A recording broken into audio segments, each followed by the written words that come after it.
inside of the wound. Eventually, the cut blood vessel heals, and the blood clot dissolves after several days. Oke. Apa maksudnya? Ada yang bisa menjelaskan nggak? Mau sekali lagi? Mau sekali lagi? Ya Bu, sekali lagi Bu. Sekali lagi ya, kita ulang ya biar bisa.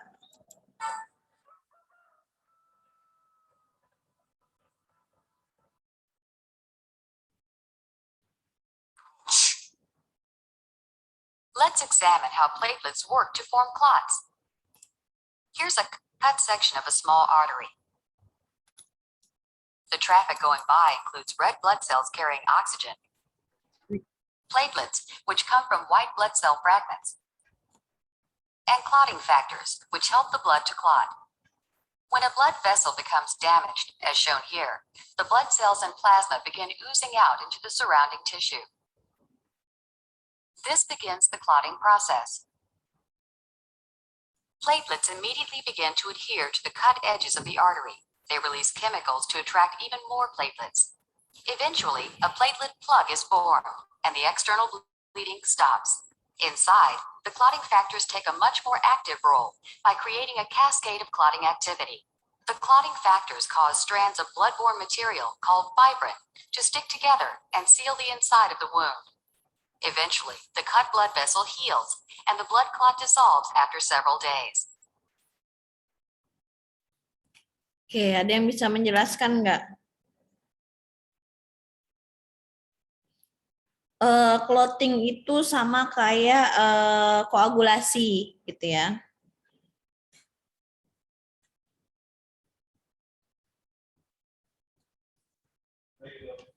Ada yang bisa nggak bantu Ibu?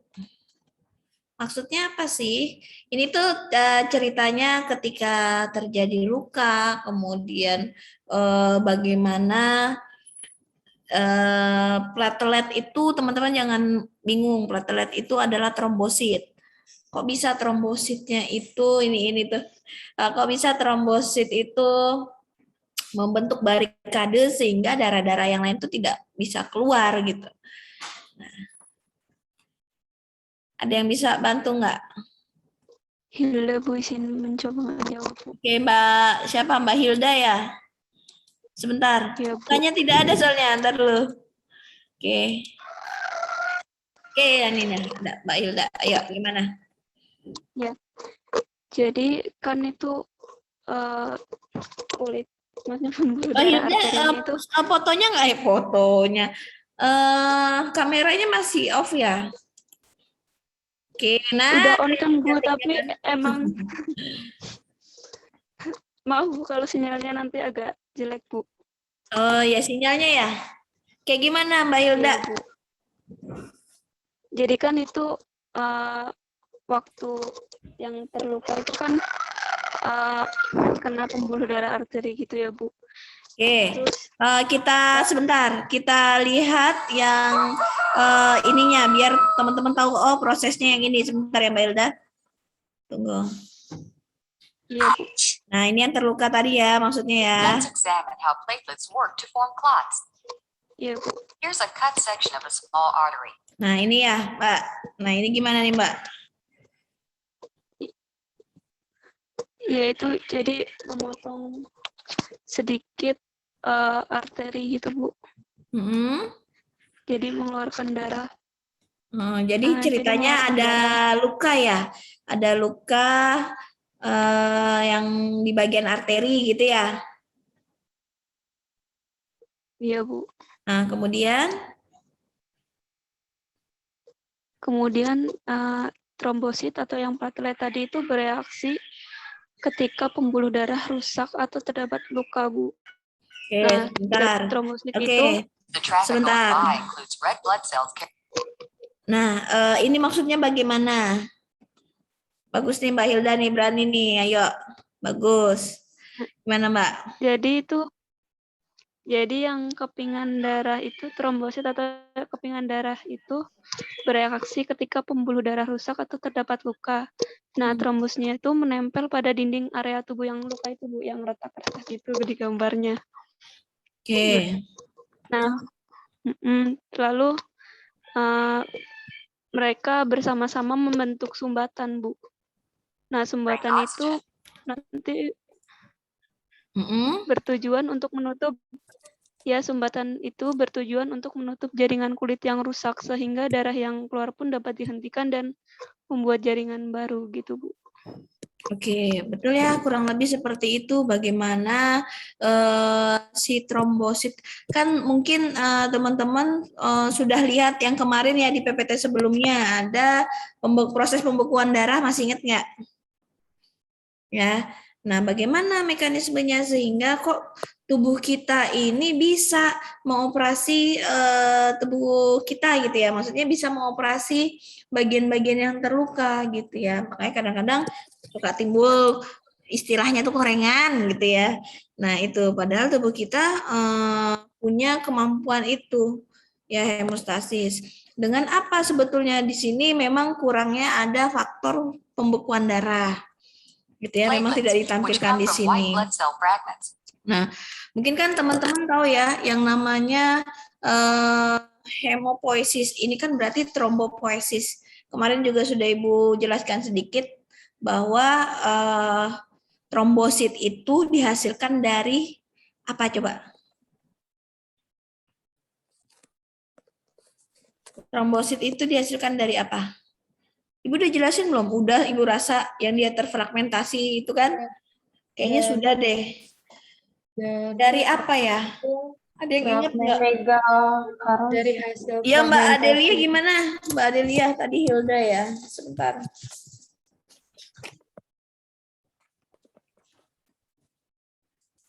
Sekarang tanggal 2 bulan 11 tahun 2021. Mbak Hilda. Terima kasih. Oke. Ya Mbak Adelia, Adelia gimana Mbak? Dari hasil fragmentasi sitoplasma Megakariosit ya. Oke, itu ya. Nah, seperti itu. Kemudian itu prosesnya ya. Nah, ini apa namanya? Ini kan pertemuan kelima Ibu ya. Benar nggak? 1, 2, 3. Ya, Bu. Oke. Nah, kelima ini Ibu mau berbicara tentang plasma. Tapi makanya Ibu tunjukin dulu trombosit, biar tahu prosesnya kalau terjadi luka bagaimana proses perdarahan itu sampai nanti menutup luka gitu ya. Nah, ada lagi video yang mau Ibu tampilkan tentang apa namanya? Di praktikum udah diajarin untuk hitung jumlah darah belum? Praktikum yang diajarkan apa? Udah sampai mana materi responsinya? Hitung darah yang tabung itu, Bu. Kenapa? Jumlah sel darah. Iya. Sel darah merah.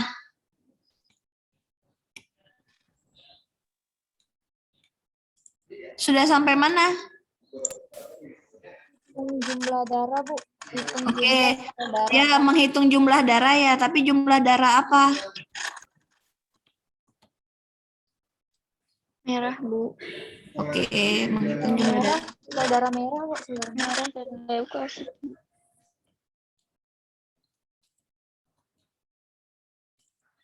Oke, jadi baru menghitung jumlah sel darah merah ya? Ya. Sel darah putihnya belum?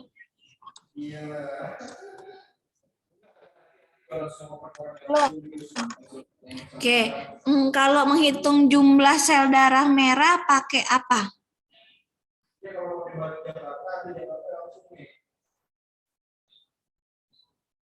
Regennya pakai apa? Bu, Bintang izin menjawab. Iya.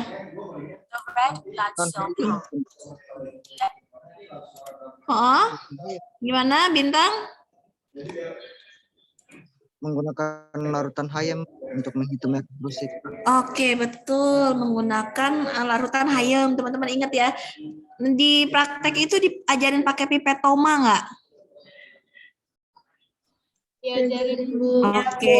Ngambil darahnya dari darah apa? Bu, Bintang izin menjawab. Ya. arteri, Bu. Darah vena sama Vena, Bu. kapiler. Oh iya, bisa vena, bisa kapiler ya. Oke. Apa namanya? Menghitungnya di kamar hitung yang mana?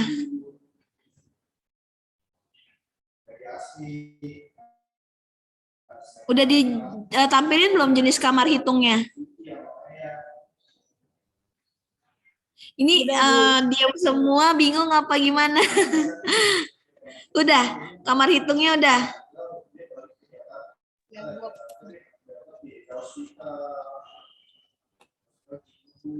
Kamar hitungnya udah pernah lihat, udah ditampilin. Sudah, Bu. Oke, sudah ya. Oke, nah ini Ibu pengen memperjelas lagi, kurang lebih seperti ini. Jadi sebelum Ibu tampilkan ini, kira-kira jumlah sel darah merah normalnya berapa nilai normalnya?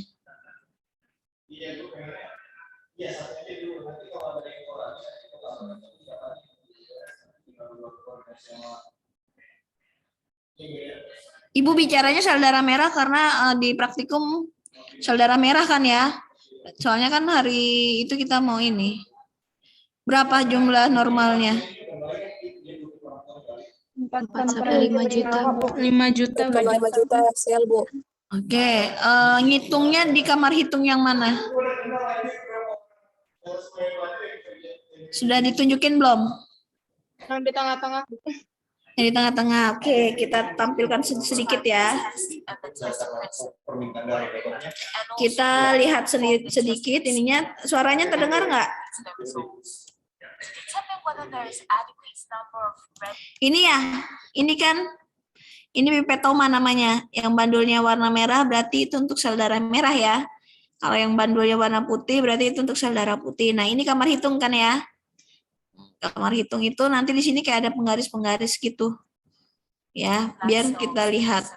Ini suaranya ada nggak? Ada, Bu. Ada, Bu. Oke. Cell counts are traditionally expressed as the number of cells per cubic milliliter of blood. In performing a red blood cell count, a microscope and a hemocytometer apparatus are needed. Yang ini udah ditampilin belum di praktikum? Video ini belum ya? Belum, Bu. Oke.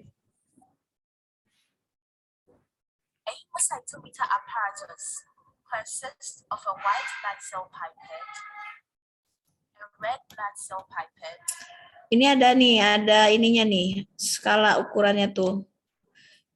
a cover slip, Nah ini bisa ada yang kotak ataupun bulat untuk nutup di atas mikro hitungnya nih, kamar hitungnya. Biasanya pakainya improve Neubauer. A red blood cell diluting fluid is also required.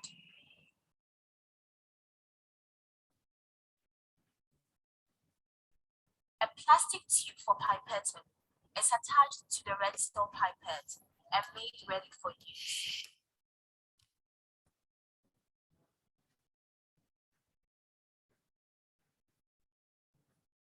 The counting area and the cover slip are both wiped with a clean alcohol swab.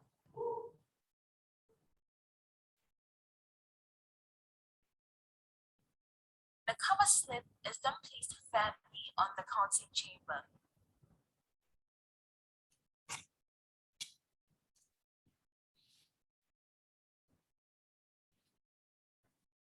The lancet is fixed on the lancet. Nah kalau yang ini dia pakai darah kapiler atau perifer ya. Cuman khawatirnya Tidak semuanya menggunakan darah perifer ini keluarnya banyak gitu. Kalau misalkan sedikit kan berarti tidak tercukupi.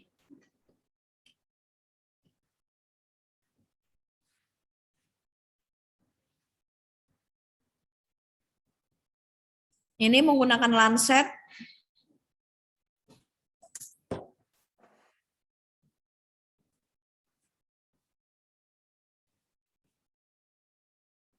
The lancet is used to prick the tip of the thumb.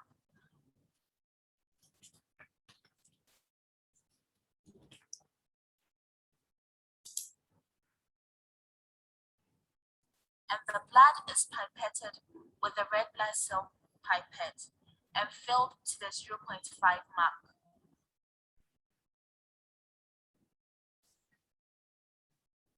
Nah, dia ngambil 0,5. Nanti tergantung pengencerannya mau berapa. Pengencerannya sudah diajarin?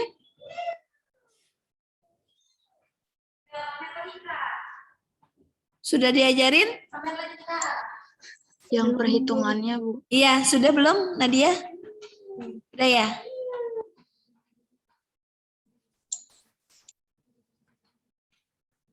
Udah ya? Oke, berarti sudah paham.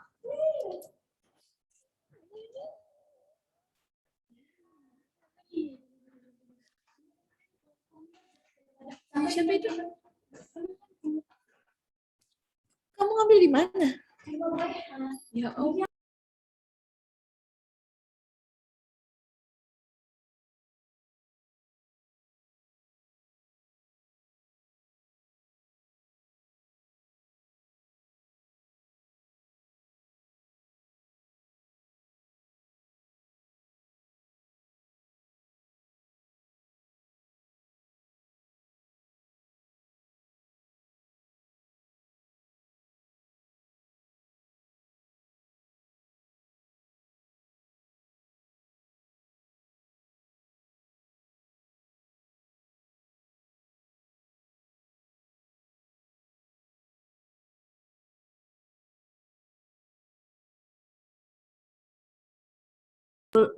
Sebaiknya tadi sebelum meletakkan ke sini itu bagian ujungnya sedikit apa namanya kita inikan dengan tisu gitu ya untuk mengeluarkan sedikit larutannya sehingga sel darahnya bisa kita ambil gitu.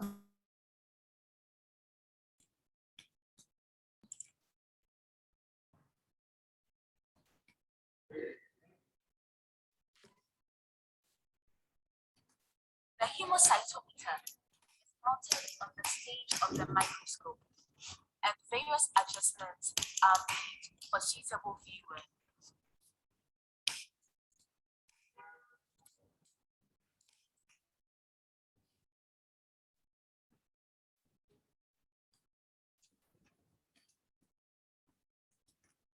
And the objective magnification of 4. The counting chamber is brought into focus.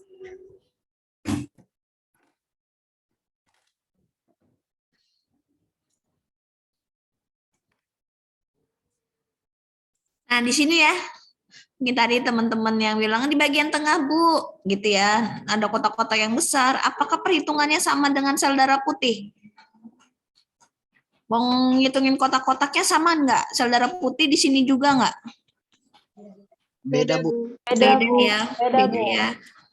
Oke, ini tadi dijelasin enggak gambar pertamanya ya? Sebentar.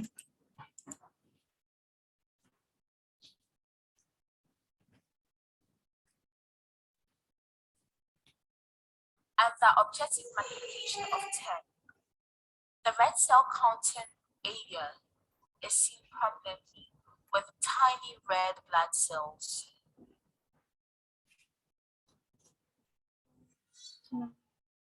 Din.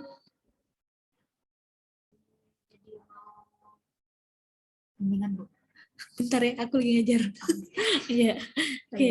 And the objective magnification of 40. The red blood cells are very visible and suitable for counting.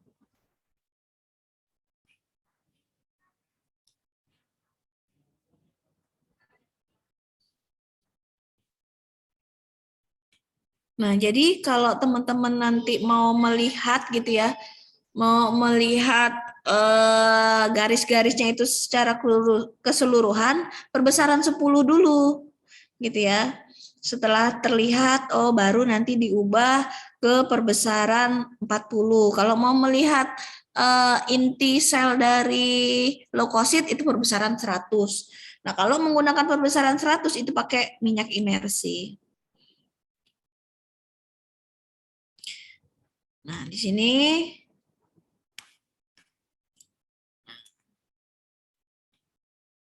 diperjelas kembali. Nah, itulah Interpretation of results. Red blood cells are counted from 8 small squares, and the red blood cell count per millimeter cube of blood is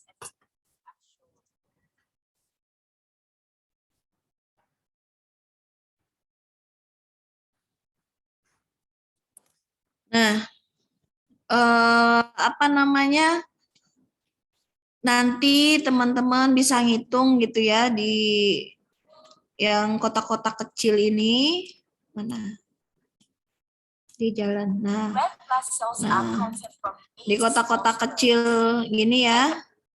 Dia kan ada 1, 2, 3, 4, 5, kemudian 1, 2, 3, 4, 5, yang paling kecil-kecil gitu ya di tengah-tengah. Ini harusnya ada gambar secara keseluruhan. Jadi di dalam kotak-kotak kecil ini juga ada 1, 2, 3, 4, 5 gitu ya. Nah, semuanya dihitung gitu. Nanti teman-teman jangan khawatir nanti sel darah putihnya Bu yang kehitungan. Enggak ya. Karena larutan yang digunakan pun larutan Hayem. Berarti yang lainnya itu bakalan lisis gitu ya.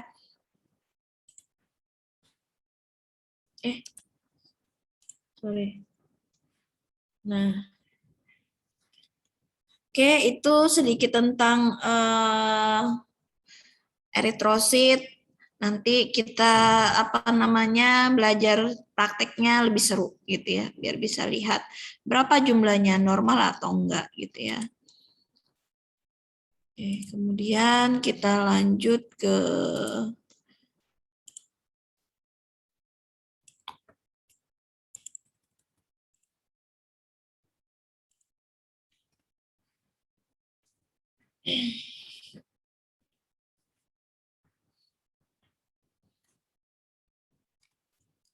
plasma darah. Sudah muncul belum PPT-nya? Sudah, Bu. Sudah, Bu.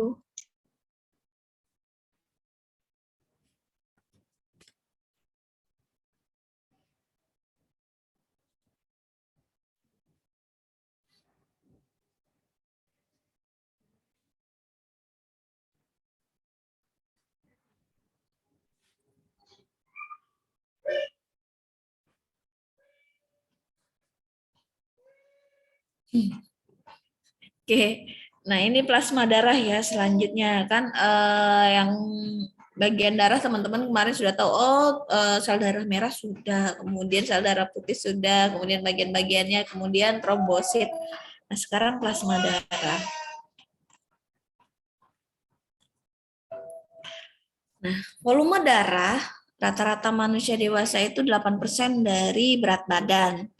Nah 60% dari darah adalah plasma. 40%-nya itu adalah sel darah. Nah, variasi ini tergantung dari jenis kelamin, kemudian berat badan, dan faktor lainnya. Kemudian, komposisi plasma ada apa saja sih? Gitu ya. Nah,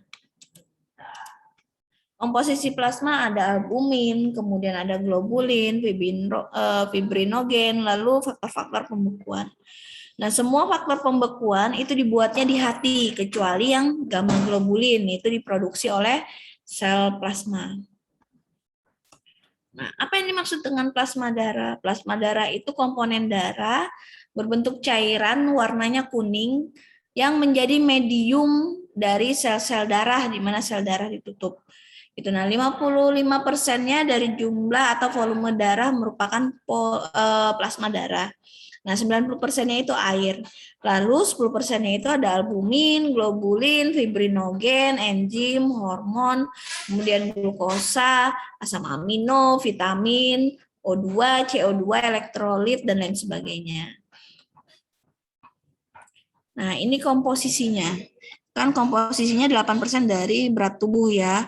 Kemudian persentasenya 55% itu adalah air, sisanya itu adalah sel darah. Nah, kemarin kita sudah belajar kalau sel darah itu ada trombosit, sel darah putih, sel darah merah.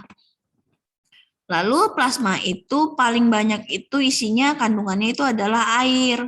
Dan sisanya itu adalah beberapa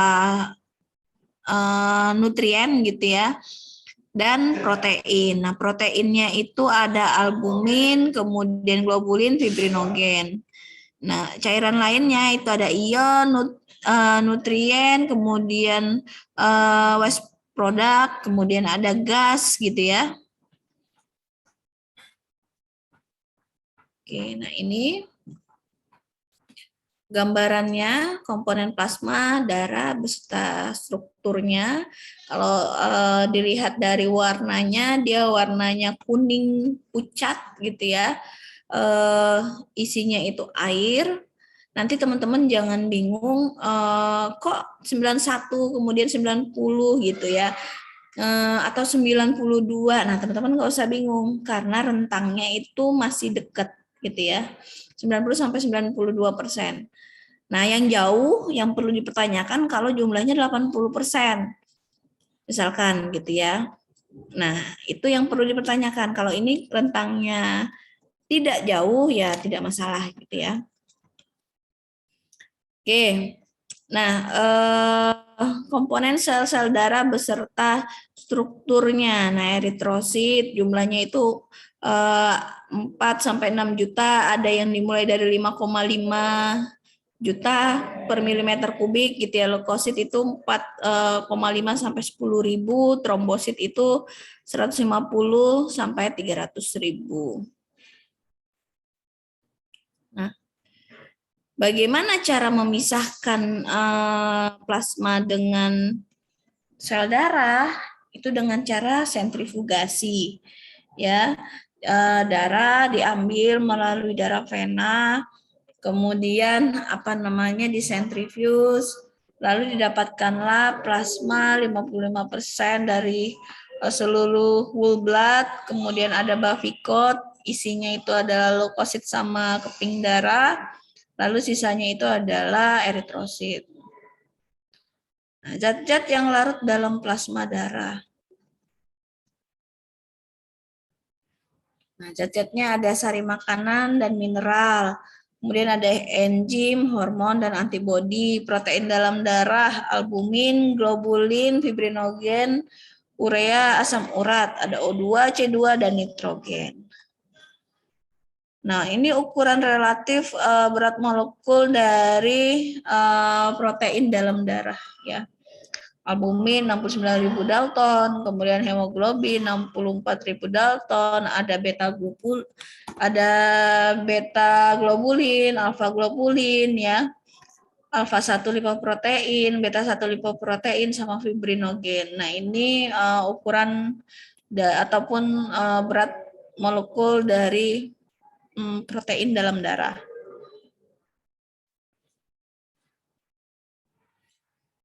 Bagian plasma darah mempunyai fungsi yang penting yaitu serum, merupakan plasma darah yang dipisahkan dengan cara sentrifugasi. Nah, di serum itu tampak jernih dan mengandung antibodi. Nah, antibodi itu berfungsi untuk memfagosit benda asing yang masuk ke dalam tubuh. Nah, benda asing itu bisa disebut antigen ya, atau protein. Mungkin teman-teman kan sudah belajar imunologi gitu ya. Nasi yang kita makan juga itu adalah antigen. Nah, tubuh kita itu kok bisa toleransi terhadap itu gitu ya. Nah, mungkin teman-teman sudah belajar tuh di imunologi. Nanti selanjutnya ketemu sama Ibu. Berdasarkan cara kerjanya antibodi dalam plasma darah dapat dibedakan, ada aglutinin, itu yang menggumpalkan antigen. Ada precipitin, itu yang mengendapkan antigen. Ada antitoksin. itu yang menetralkan racun.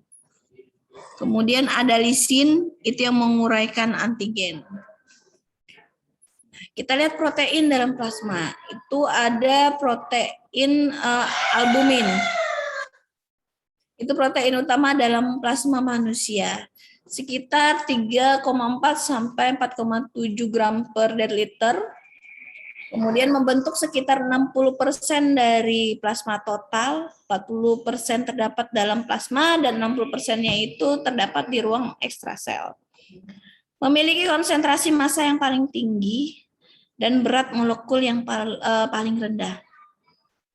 Ya. Fungsinya menjaga tekanan osmotik, kemudian mengangkut bilirubin dan asam lemak. Sifatnya larut dalam air, kemudian garam encer. Kemudian kalau globulin itu merupakan globulin serum itu merupakan kompleks campuran heterogen antara globulin alfa, beta, dan gamma.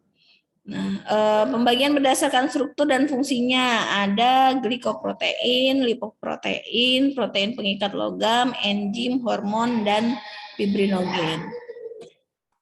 Kemudian fibrinogen itu adalah protein yang disintesis di hati yang merupakan reaktan fase akut berbentuk globulin beta. Nah, protein ini yang fibrinogen tadi fungsinya untuk hemostasis, ya seperti video yang kita lihat tadi di awal. Itu menstimulasi pembentukan trombus. Fungsinya menjaring sel-sel darah merah agar ketika terjadinya luka itu bisa menutup gitu ya proses pembekuan darah. Nah, protein dalam plasma darah yang dipengaruhi trombin itu dapat berubah menjadi fibrin. Nah, kemudian ada protrombin. Ini merupakan glikoprotein dibentuk oleh dan disimpan dalam hati.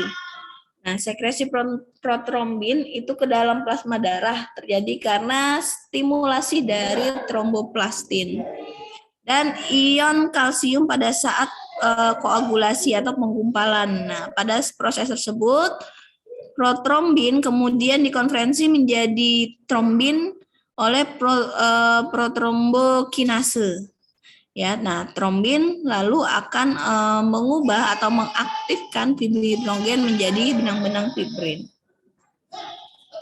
Nah, fungsi dari protein plasma untuk apa sih? Untuk keseimbangan osmotik. Hipoalbumin menyebabkan tekanan osmotik plasma menurun sehingga kapiler tidak mampu melawan tekanan hidrostatik. Lalu timbullah edema atau cairan darah yang menuju ke jaringan interstisial. Kemudian pembentukan dan nutrisi jaringan. Lalu fungsinya untuk membentuk enzim, hormon, berperan dalam proses pembekuan darah dan jaringan tubuh. Lalu yang keempat untuk transportasi, contohnya adalah albumin, khususnya adalah hormon gitu ya. Kemudian lipoprotein, kobalt, ya Hb gitu ya, hemopeksin gitu ya. Lalu protein plasma fungsinya buat apa? Daya tahan tubuh, kemudian nanti berperan dalam proses antibodi dan komplement. Nah, plasma dengan serum sama atau berbeda? Plasma atau serum itu sama atau beda? Beda ya dari segi tulisannya pun beda. Nah, kalau plasma itu didapat pada darah yang mengandung antikoagulan setelah proses sentrifugasi.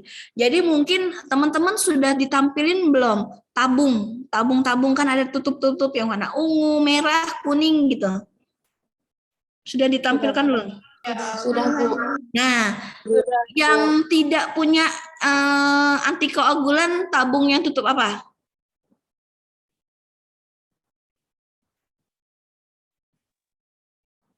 Ada yang tahu? Yang nggak ada antikoagulan.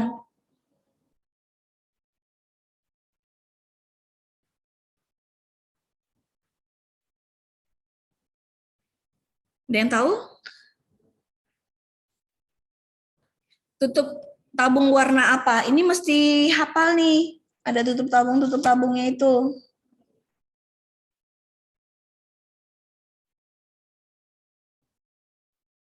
Merah bukan, Bu? Betul, siapa Ajeng ya?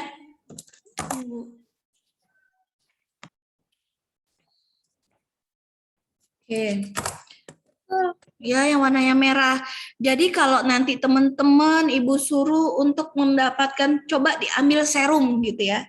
Coba ambil serum. Nah, teman-teman menggunakan tabung yang warna merah. Kenapa? Karena di sana tidak ada antikoagulan. Ya. Nah, tapi kalau misalkan mau mendapatkan plasma, itu pakai tabung sesuai dengan kebutuhan ya. Nah, biasanya pakai yang tabung ungu. Ya, itu karena ada EDTA-nya ya. Nah, ini. Nah, apa perbedaannya? Kalau plasma itu cairan yang didapat pada darah yang mengandung antikoagulan. Kalau serum itu tidak. Kemudian kalau plasma dibutuhkan antikoagulan. Kalau serum itu nggak perlu antikoagulan sehingga bisa menggunakan tabung tutup warna merah. Kemudian pada plasma itu terdapat fibrinogen. Sedangkan pada serum itu tidak terdapat fibrinogen. Nah, kalau plasma itu membutuhkan waktu yang lama. Ya. Kalau plasma itu nggak perlu waktu yang lama. Tapi kalau serum itu membutuhkan waktu yang lebih lama. Gitu ya.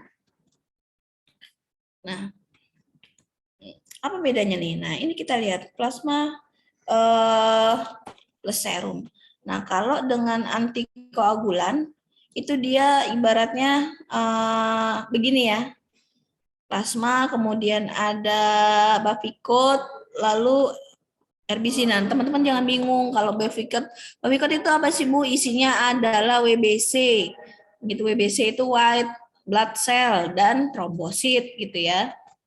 Nah, kemudian kalau serum, nah ini jumlahnya ya. Nah, ini tanpa antikoagulan, dua-duanya disentrifugasi.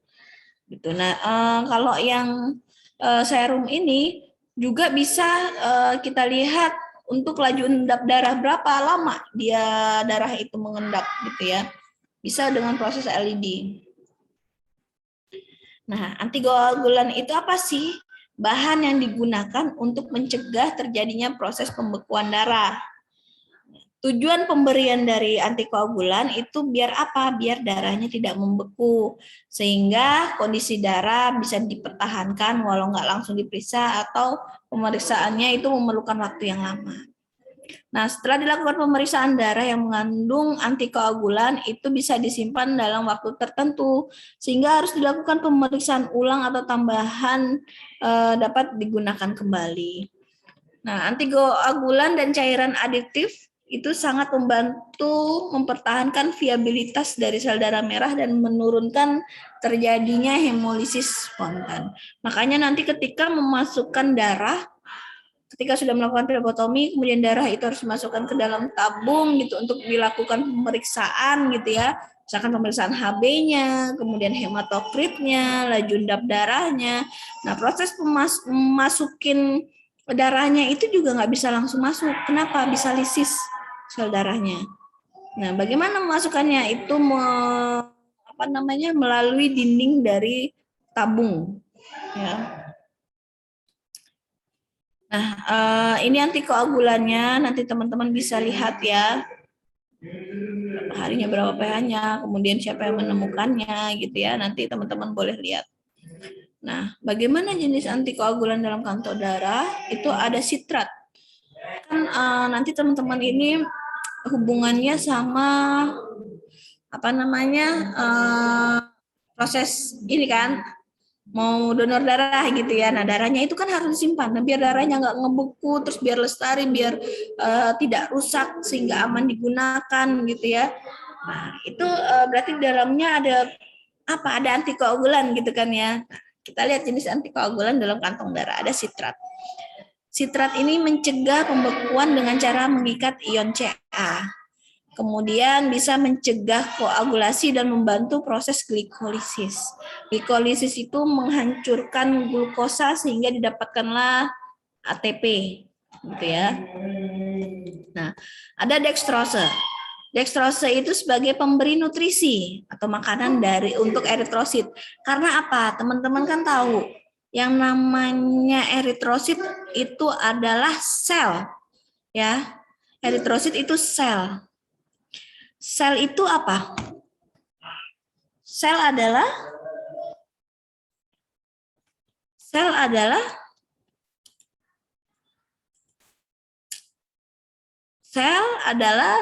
karena belum dapat biologi sel. Biologi sel itu harusnya di semester pertama, ini semester 2 baru dapat.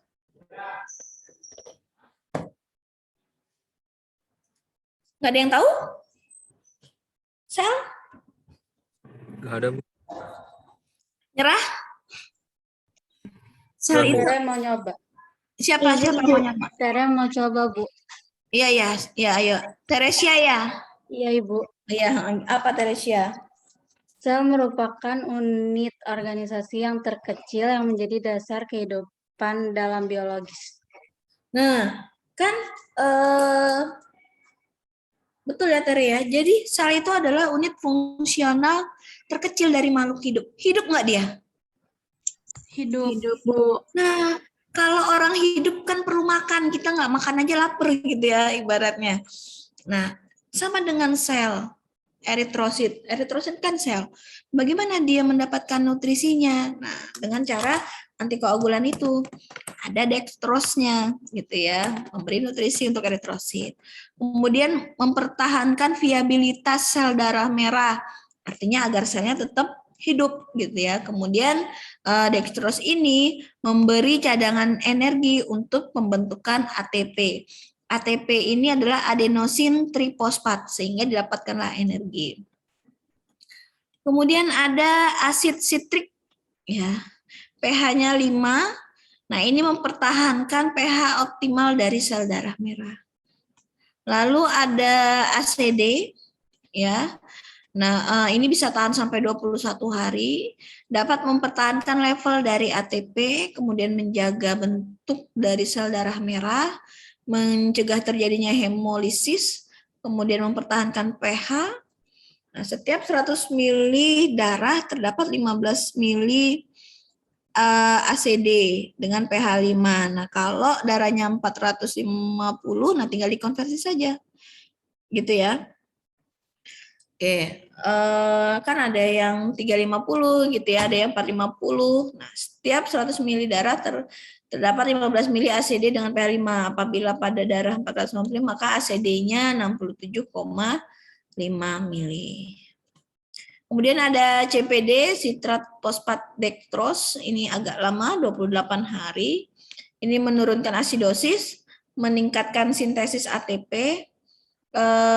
Fosfat yang ada di ATP ini fungsinya untuk menaikkan kadar asam sehingga menjadi sedikit basah dan memperbaiki viabilitas sel darah dan juga untuk mempertahankan kadar 2,3 dpg selama masa simpan darah. Kemudian ada CPDA, ini 35 hari. Sitrat fosfat dextrose adenin hampir sama dengan CPD. Perbedaannya itu ditambahkan adenin yang berfungsi untuk memperbaiki level ATP dari sel darah merah sehingga bisa memperpanjang masa simpan dari sel darah merah. Kemudian ada penambahan nukleotida. Ada salin, adenin, guanin, suka dibilangnya SAG. Itu 35 hari, SAG plus manitol itu 42 hari. Jadi ini semua ini adalah nukleotida.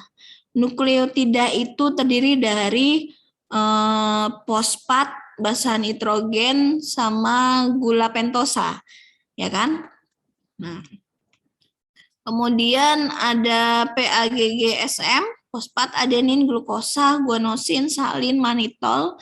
Itu kisaran antara 42 hingga 49 hari. Nah, manitolnya itu fungsinya mencegah terjadinya lisis pada sel darah merah dan memperbaiki level dari ATP. Nah, ini yang umum ya, yang sering digunakan EDTA, etilen diamin tetraasetik acid, yang sering digunakan garam kaliumnya karena daya larutnya dalam air 15 kali lebih besar daripada garam natrium. Cara kerjanya dapat mengubah ion Ca dari darah menjadi bentuk yang bukan ion, membentuk senyawa kompleks yang larut berdasarkan ikatan selat senyawa. Nah, sel-sel darah dapat bertahan lebih lama dibandingkan dengan antikoagulan lainnya. Nah, menurut EDTA ini Kalau di tabung itu dia warna ungu ya. Nanti ada juga KEDTA. Ya berarti ada kaliumnya ya. Keuntungannya paling baik dianjurkan oleh pakai EDTA itu ya. Paling baik dianjurkan oleh ICSH dan CLSI. Kadang-kadang CLSI itu Clinical and Laboratory Standard Institute, seperti misalkan penggunaan antibiotik, itu juga pakainya dari CLSI. Tidak berpengaruh terhadap bentuk eritrosit dan leukosit, kemudian mencegah trombosit menggumpal. Karena apa? Kalau misalkan ini kan apalagi sudah di luar dari darah gitu kan ya. Rentan sekali trombosit itu untuk mengalami koagulasi gitu ya. Dapat digunakan untuk berbagai macam pemeriksaan hematologi. Contohnya apa? Kayak tadi bisa pemeriksaan HB. Nanti teman-teman mungkin diperkenalkan menggunakan tabung Sahli gitu ya. Dengan metode Sahli, tapi itu nggak boleh lagi dipakai karena dia pakai indikator warna. Nanti ada cyanmet gitu ya. Nah, kerugiannya apa? Lambat larut karena sering digunakan dalam bentuk kering sehingga mengunjang wadah yang berisi EDTA selama 1-2 menit. Kemudian ada heparin. Ini dalam tabung ya. Ada heparin, antikoagulan yang normal dalam tubuh, bekerja dengan cara menghentikan pembentukan trombin dan protrombin sehingga menghambat terbentuknya benang-benang fibrin gitu ya. Nah, yang paling banyak digunakan itu biasanya litium heparin. Nah, tabungnya itu warna hijau. Kemudian ada natrium oksalat. Kerjanya itu mengikat ion kalsium sehingga Ca oksalatnya akan mengendap. Nah, Na oksalat digunakan berbentuk larutan kurang lebih 0,1. Kemudian ada double oksalat mengandung kalium oksalat dan amonium oksalat, perbandingannya itu 2:3. Nah, kalium oksalat itu menyebabkan eritrositnya mengkerut. Ya, nanti teman-teman bisa lihat kan bentuk-bentuknya gitu ya. Nah, amonium oksalat itu menyebabkan eritrositnya mengembang. Nah, pencampurannya bertujuan menghindari terjadinya perubahan volume dari eritrosit. Biasanya digunakan dalam bentuk kering. Nah, tutup tabungnya warna hijau muda. Nah, ini ya. Makanya kenapa Ibu bilang mau nggak mau, ini biasanya plasma nih. Untuk mendapatkan plasma juga bisa menggunakan tabung yang warna biru, itu untuk kita melihat koagulasi. Ya, nah bagaimana kelainan plasma atau serum? Nah, patologi dari serum protein itu akan meningkat kalau ada infeksi kronis. Ya. Misalkan apa? TBC, tuberkulosis ya, disfungsi hati, rheumatoid arthritis, kemudian lupus, skleroderma, dehidrasi, hemolisis, dan peminum-peminum. Ya. Nah, menurun kenapa? Kalau terjadinya malnutrisi, kemudian malabsorpsi, penyakit hati, luka bakar, penyakit ginjal, sama kehamilan. Nah, gangguan konsentrasi albumin, penurunan konsentrasi albumin pada keadaan patologis akibat apa? Defisit nutrisi dan kerusakan hati. Kemudian sindrom nefrotik. Nefrotik itu hubungannya sama ginjal. Ya, luka bakar, perdarahan, dan enteropati, malabsorpsi kurang lebih bersama ya.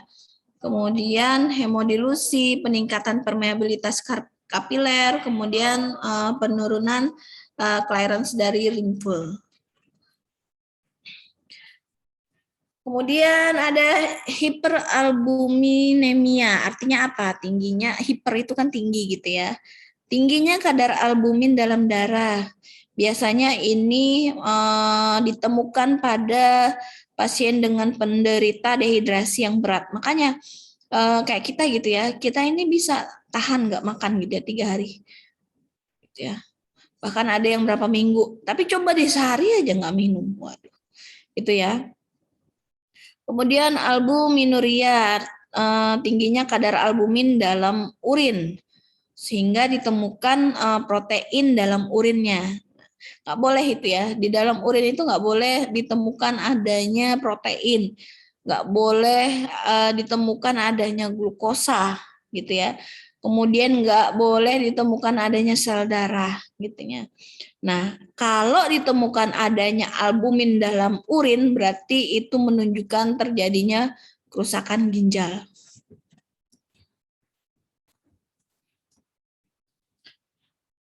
Peningkatan kadar itu ya, jadi apa saja sih gangguan ketika terjadi disfungsi pada bagian plasma gitu ya. Nah, gangguan konsentrasi bilirubin.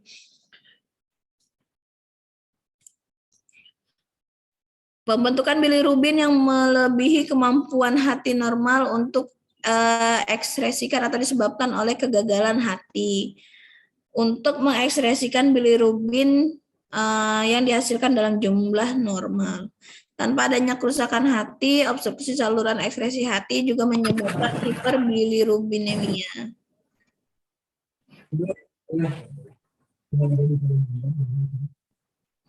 Itu kelainan-kelainannya ya. Jadi kalau misalkan leukosit ada kelainan-kelainannya, kemudian trombosit ada kelainannya, lalu sel darah merah ada kelainannya, begitu juga dengan plasma darah.